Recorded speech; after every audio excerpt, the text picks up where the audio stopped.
name's Callan Schaub, and I'm an abstract painter.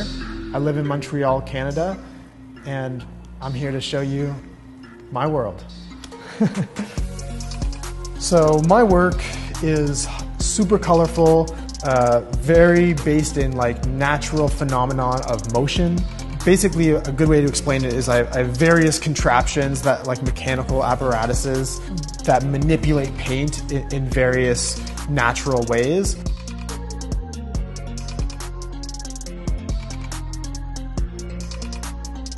So this is the machine that I use to spin my canvases. Basically, it's a retrofitted bicycle. It doesn't look like it, but this is the pedal of like what would be a bike. And then I sort of pedal it just like you would a bike. And the chain goes over here to what would normally be a wheel, but I've sort of changed it up here so that I mount the canvas onto the back here. And yeah, I've been using this rig for the last 10 years.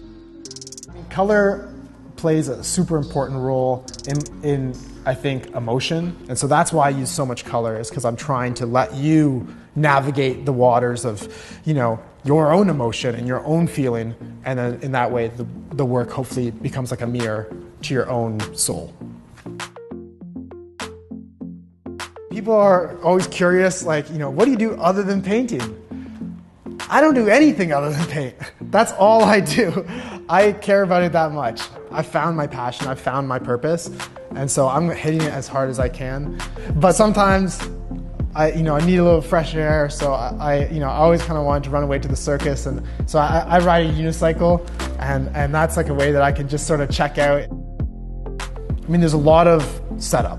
So, it's 98% setup, 2% execution. The creative portion is more like a little sacred, moment where I'll often work in complete silence, sort of try to clear all the clutter of life away, and because I'm sort of creating something that will live on, and I hopefully will inspire people and make people feel free and all this kind of stuff, right? So it's got to come from somewhere that's like true to the heart. But the headspace that I'm in when I make the work somehow gets translated to the viewer when they experience it.